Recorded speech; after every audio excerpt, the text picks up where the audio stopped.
Today I'm in Rome, New York at the Fort Stanwix National Monument run by the National Park Service. Here's their sign. There's the fort itself.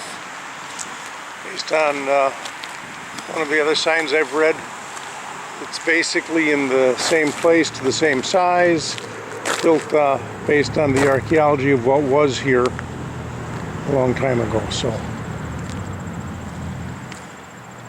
this is the entrance to the fort, but it looks like it's closed for some repair work here, so we'll have to figure out how to get in.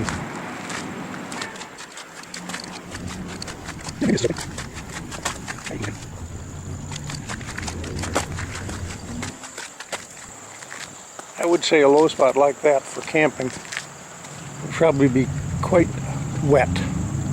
Don't think I'd want to camp down there. I'd rather be up on the sides here.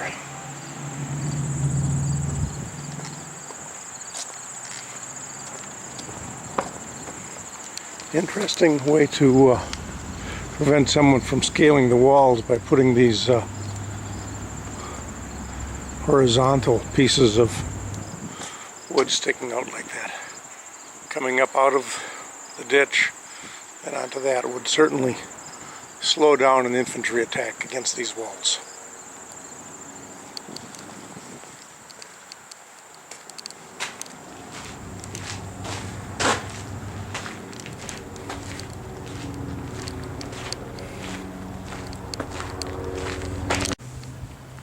Well, I've just been in this building, which is where they've got the guardhouse in that end there, although according to the archaeology it should have been right in that gray area there on the gravel.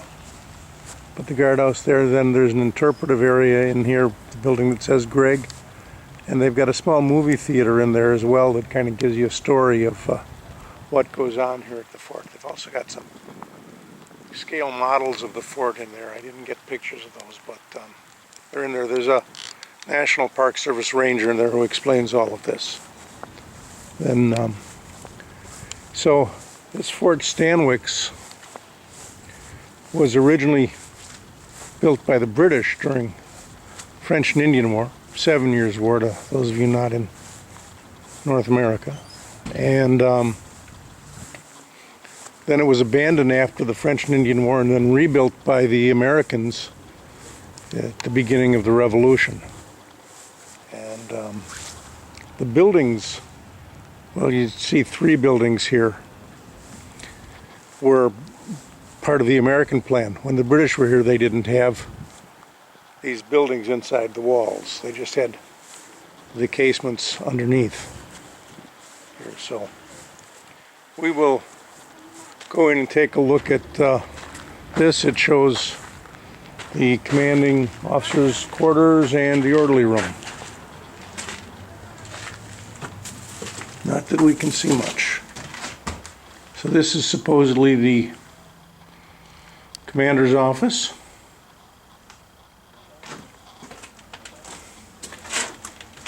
And here is the orderly room.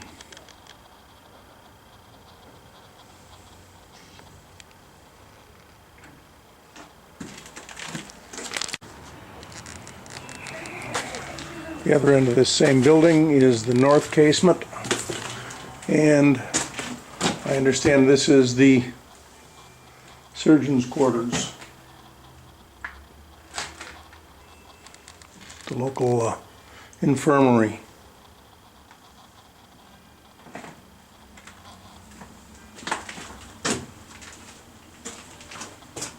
And more officers' quarters.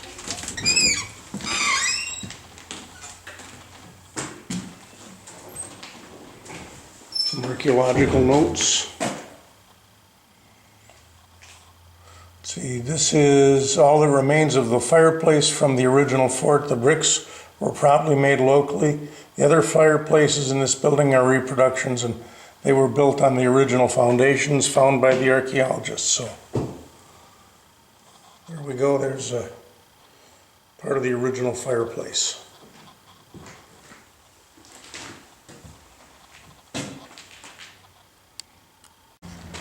Okay, I'm at the northeast corner of the fort, and I'm going to walk up onto the upper area where the cannon are.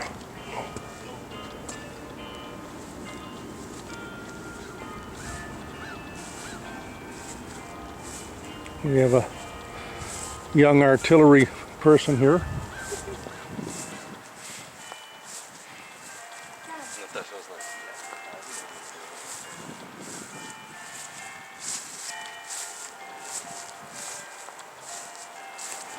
Well, I'm not sure which of the two churches over here has got some carillon bells, but you may be able to hear them in the background.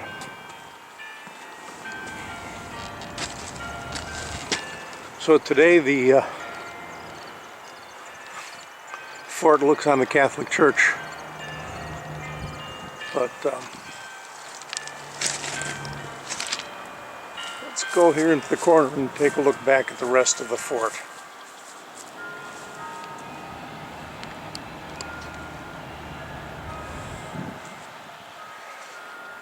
I don't know how well you can see it, but the fort is on the highest bit of ground in this part of the town. And the reason this place was chosen for the fort, and this is according to the park ranger that I was talking to a few minutes ago, is that this area is basically the portage between the Mohawk River to the east and a couple of creeks that go down into Lake Oneida and Seneca and eventually flow out into Lake Ontario. So there was back in colonial days, there was about a 6-mile long portage here. And this fort was built on the high ground, the highest point along that portage, and the trail for portaging bateau went right past the location of this fort. So that's why they chose to build this here. This really was a very strategic intersection for commerce back in colonial times.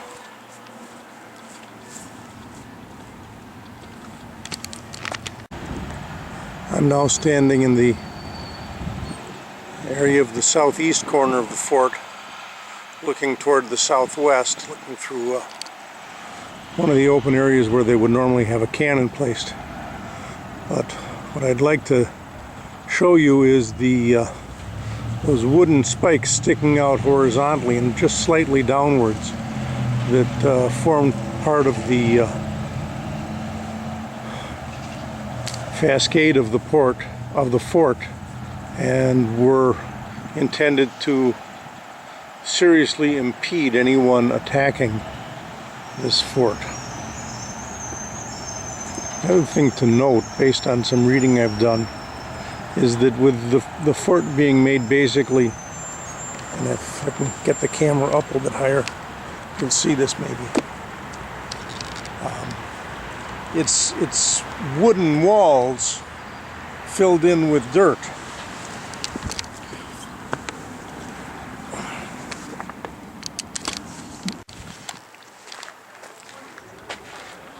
I'm back down within the fort, but I was talking a minute ago about the walls being wooden on the outside and dirt on the inside. There's an advantage to that, and that advantage is that the cannon fire, if you're in a siege mode against a fort like this, the cannon can break the wood on the outside edge, but the softer dirt on the inside will just absorb the shock of the cannon, and you can't break up the wall very easily. Whereas if this fort had been built out of stone, of which there is not a lot around here, or brick, which they could have made, that can be cracked and broken by cannon fire because it is so brittle. So the advantage of wooden and dirt wall is that it is harder to break up by cannon when you're having a siege. So we're going to walk into what's described here as a barracks building or a soldier's quarters.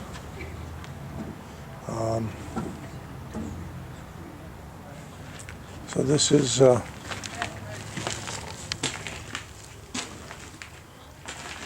barracks. The beds appear to have 2 straw mattresses per bed, so you can squeeze 2 people in there. And then there are a number of bunk beds around here. So 1, 2, 3, 4, 5, 6, 7, 8, 9 bunk beds. So 18 in a tier, and double that, 36. So in this room, if I'm guessing correctly, they would have expected 36 soldiers to live. Not a lot of space, but there you have it.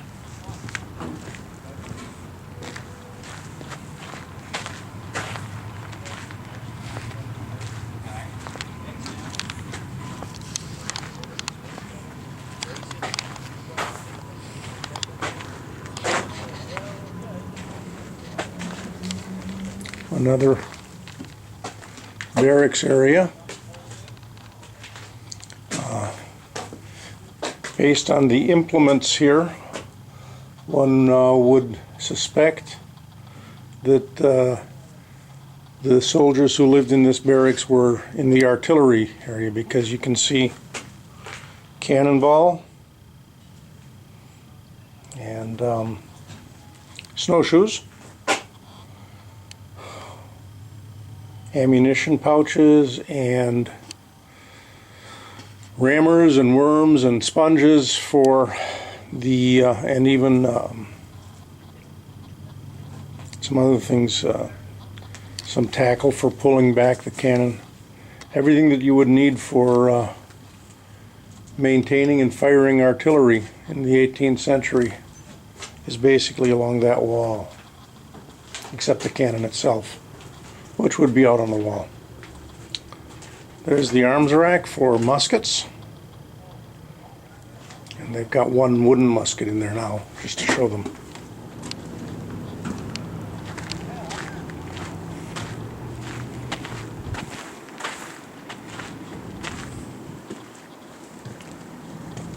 Coming into the settlers area. So, thinking back to Correll's Company 60th Foot, this will be Mike Conard's area. So, settler has a nice fireplace, and it's probably approximately to the correct size based on the archaeology we saw previously.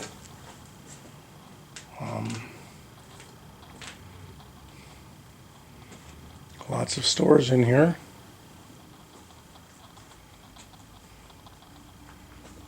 Wooden shovels.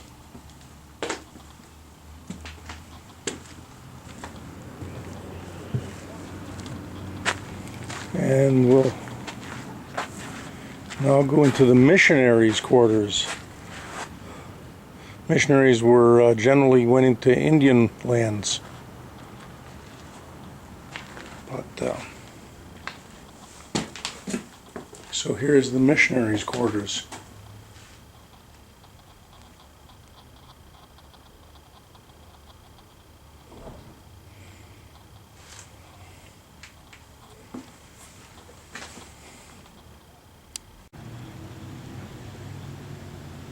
Now along the western wall of this fort,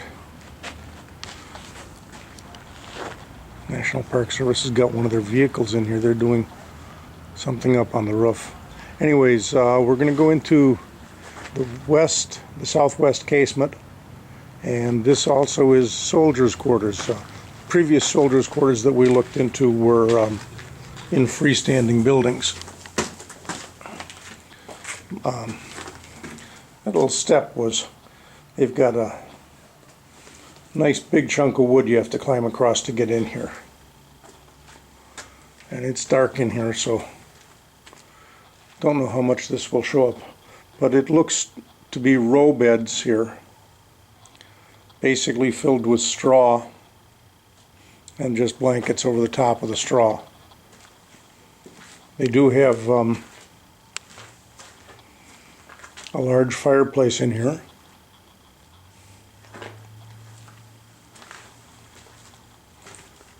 And mud floors.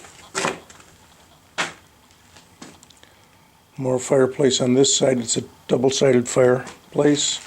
Wood storage inside and a lot more row beds filled with straw.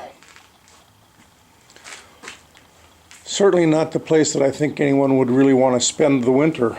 And I understand that from one of their movies that they had a hard time surviving one or two winters here. I'm going to be leaving Fort Stanwix now, but I wanted to, before I leave, take a good close look at the front gate from the inside. And I'm just backing up enough so you can see that it's a double gate. There's these wooden gates that are on hinges that are going to close. But then you get into the portcullis, and I find this interesting.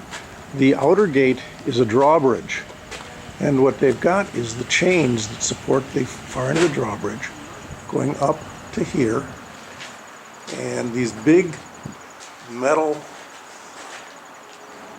rollers that then can come down along the metal chaseway on this wooden support and go to there. Basically a counterbalance for the drawbridge. So I would imagine if it's weighted correctly, you could pull on those with that bit of chain hanging down from it. And it wouldn't take more than a couple people pulling on that with that counterweight to lift up this drawbridge. I think that's rather an ingenious way of doing that. I've never seen exactly how they did that before. Anyways, here we go out across the main gate, across the bridge, and out of the fort. And this pretty much ends my tour of Fort Stanwix in Rome, New York. Hey, if you're finding my YouTube videos interesting, and they certainly are varied subjects, I fully admit that, with weaving and history and some food and all those kinds of things. If you stumbled across my channel and you find my videos interesting, I sure would appreciate you subscribing. And if you're already a subscriber, I just want to say thank you for watching my videos. I do appreciate having people watch this stuff. Thanks. Bye-bye for now. So this is Fort Stanwix from the outside. And you really can't see from here the dry moat around it. But if you remember from the inside, you can see the embrasures where the cannon emplacements were, like right there. And you can just see the points of those logs sticking out. And there's, you know, a good 20 or 30 yards between where the moat begins and getting up right to the fort. So anyone charging across this open ground, being fired on, then would have to drop down into that moat and then come back up past those wooden logs to get into the fort itself. And to my mind, that would be extremely difficult to do.